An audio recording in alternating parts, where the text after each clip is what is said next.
I lived in a row of about 10 duplex townhouses in a not so great section of my city for 5 years.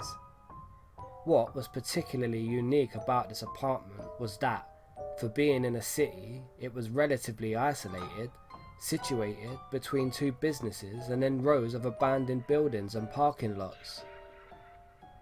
My apartment was the back unit of a duplex townhouse.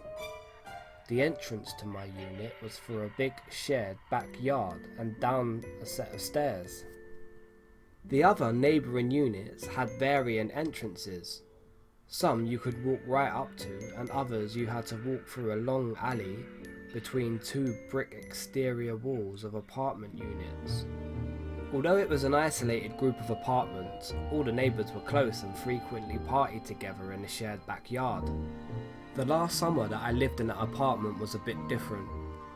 Most of my neighbours, being college students, had gone home. My roommates had also left for the summer to travel and visit her family.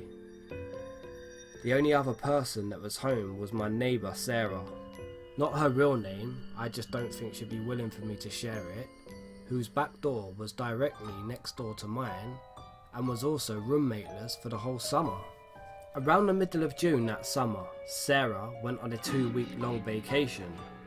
I was completely alone in the row of townhouses. Everything started normal. At the time, my fiance lived in a different part of the city, and I would spend some nights of the week at his apartment. So the first 2 nights that Sarah was gone, I was also gone.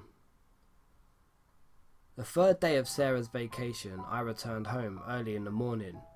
When I walked through the gate to the big backyard, I saw lawn chairs, trash, an empty 40 bottles, an upside down crate, torn up hot dog buns, potted plants that had been removed from their pots, and an American flag set in the front of Sarah's front door.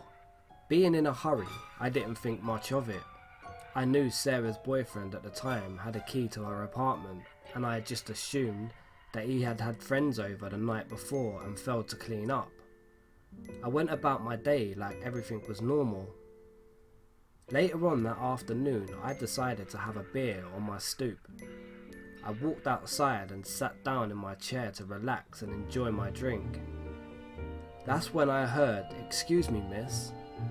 I looked over and a man was sitting in front of Sarah's house, drinking a beer and smoking a cigarette. Now this yard was no stranger to homeless loitering, and having had my apartment broken into twice before, I didn't want to mess with this dude. I stood up and asked him nicely to leave the yard. He told me that he knew that there was nobody home in that apartment and he wasn't bothering anyone. I explained that he was bothering me. That's when he got really mad. He screamed at me and told me I didn't know who I was messing with. Surprised by his anger, I responded, "Are you threatening me?" I didn't want to call the police, but I will. That's when he started apologising. He asked me my name, which I did not give him, and he asked me to dinner, which I declined. He told me that he had a cheque for $3,000 in his pocket and was going down to the nicest hotel in town to get a room. He even asked me to call their shuttle service for him. Eventually he stood up, placed a potted plant that had been pulled from his pot by where I was sitting. I mean, he clearly ripped the plant out of someone else's pot. The soil was moulded in the shape of a flower pot. Told me he was going to make things up to me, and he went on his way. This is when things get even creepier. That night I slept alone at my house, something I would do for much of the remainder of this story due to my fiancé leaving town for a couple of weeks to visit family. The next day I woke up and there was a new plant that had been pulled away from his pot and left on my doorstep. I knew it was that creepy guy, but I carried on thinking that there was nothing I could do. When I came home that night, there was a rock sculpture on my welcome mat. This went on for days. If I was at home at night, I would often get this eerie feeling. It got to the point where I would come home and check my whole house, including the creepy basement, with a knife in hand. The gifts kept coming, but I never saw him. That is, until Sarah got home. When Sarah came home from vacation, I told her the whole story. She seemed concerned. The unit in front of her wasn't empty because the kids had gone home for summer. It was empty because the people had moved and no one had moved in. The issue here is that the entrance to that front empty unit could only be accessed through a long alley off the backyard, and the curve of the alley made it so that you couldn't actually see the porch from the yard. We decided to investigate. We cautiously walked down the winding alley, and as we got closer to the empty apartment, we were swarmed by flies and the smell of feces. We came up on a sleeping bag, empty bottles, human feces, dirty male underwear, and plants that had been pulled from the pot. The man had been living on the abandoned porch just below my living room window. In a panic, we ran back to the apartment only to find the man standing there watching us. We booked it into Sarah's apartment and called the police. When the police arrived, he was still in the backyard. They escorted him off the property and came back to talk to us. They told us there was nothing they could do, call if we see him again, and hang up a no trespassing sign. Ultimately though, they would only be able to escort him off the premises, and unless he violently assaulted us, there would be nothing they could do and they would not be able to arrest him. Over the next couple of weeks, there was still an occasional gift on my porch, plants pulled from the pot, rock gardens. Then one night I was coming home from a party at around 3 AM. When I walked through the alley to my backyard, I noticed that our 6 green city trash can had been burned to the ground. Green plastic was melted on the brick of the alley. There was trash everywhere. It was dark and I was alarmed, so I called the police. They told me that it had happened earlier, that the fire department had responded and that it was arson. The next morning I went out to the burned mess to get a better look, and that's when I saw it. A plant that had been pulled from its pot, unburnt, next to the charred remains of the fire. By coincidence, I moved out 3 days later. I avoid that section of the city now. I do not want to run into him again.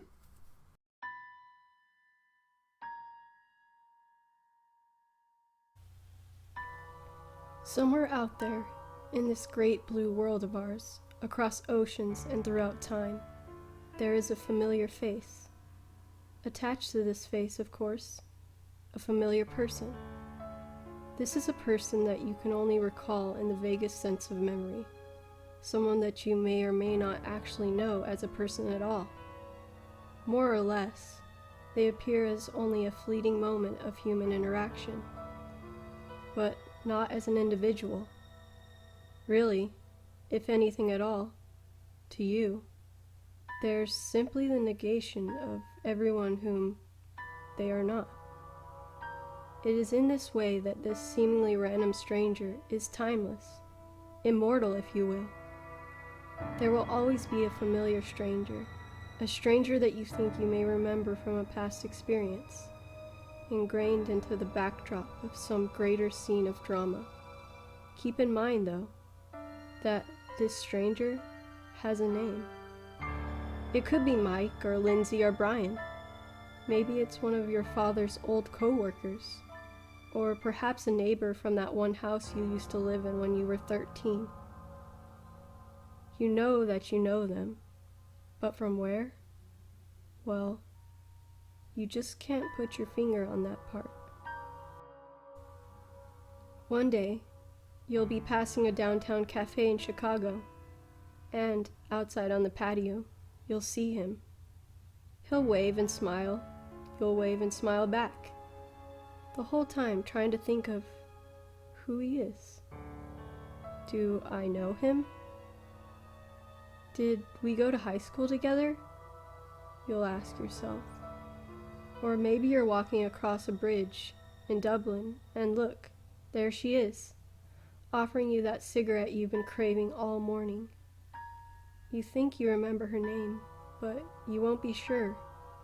Not really. Isn't she my sister's friend? The one who is dating that one guy?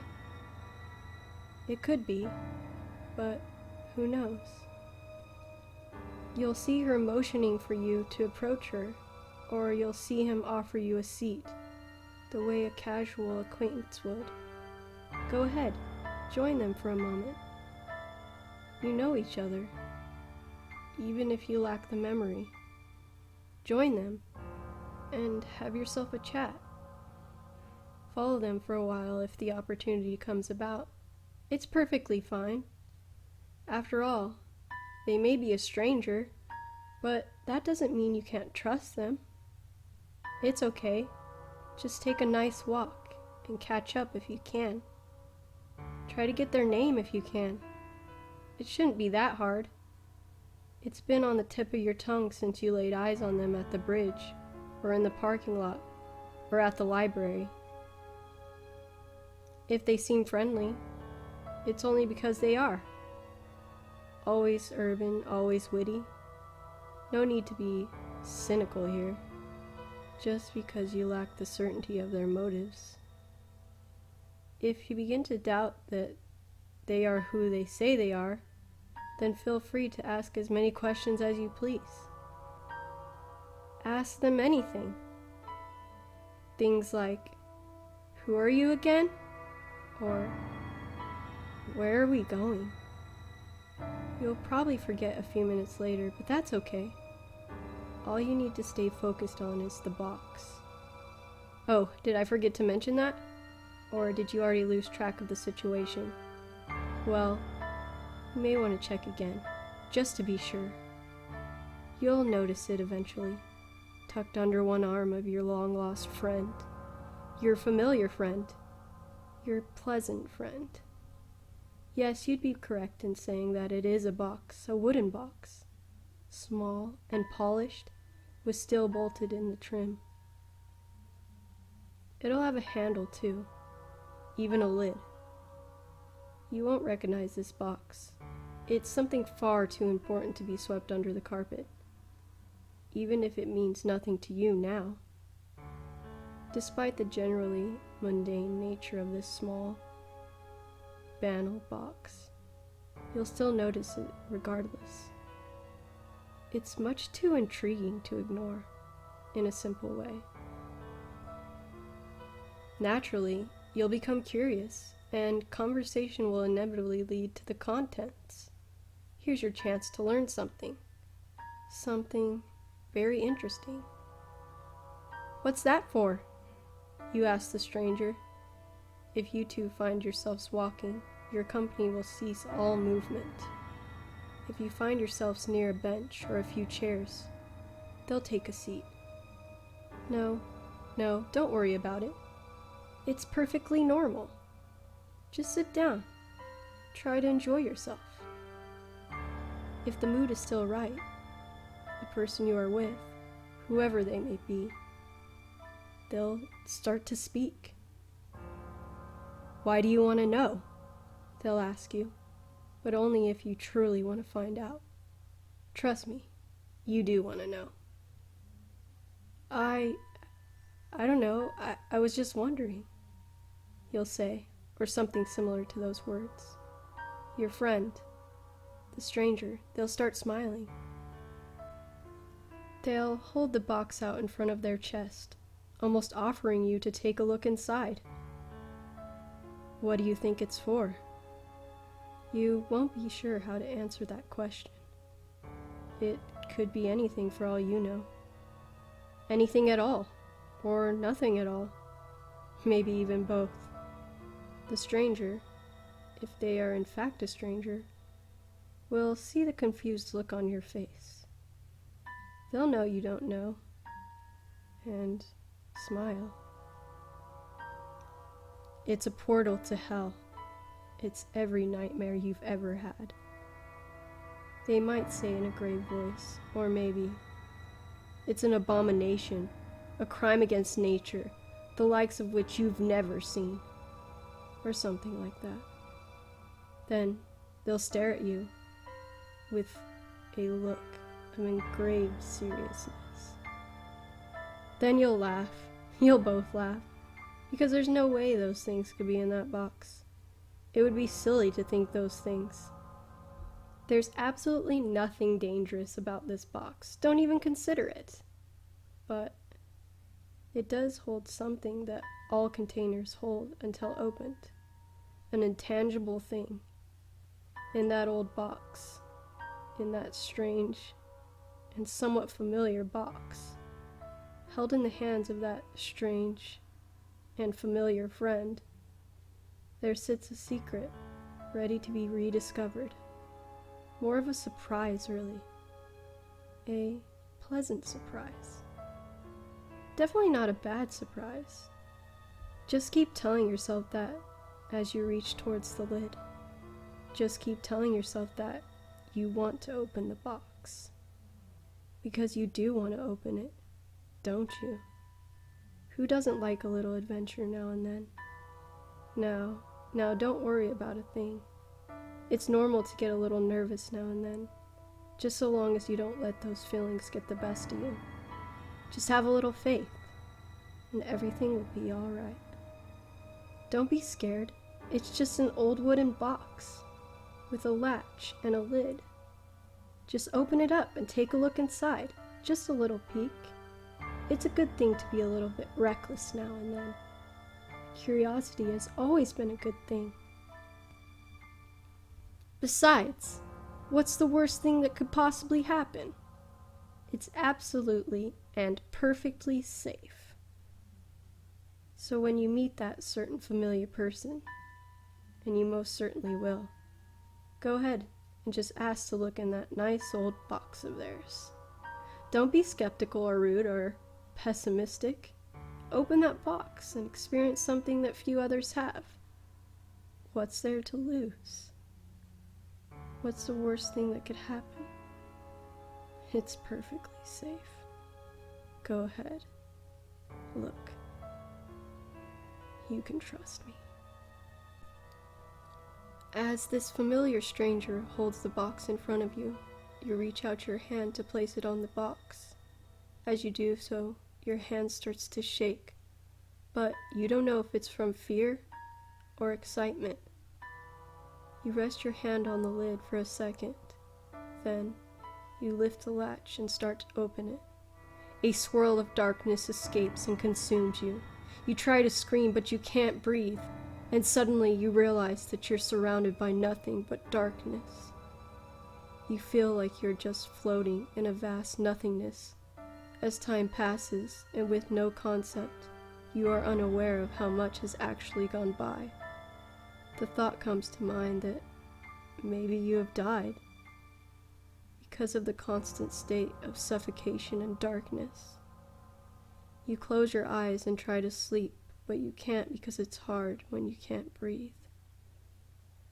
I'm not sure what is happening, or if this is the end. But if I ever get out of here, I'll think twice the next time that all too familiar stranger says, "Do you trust me?"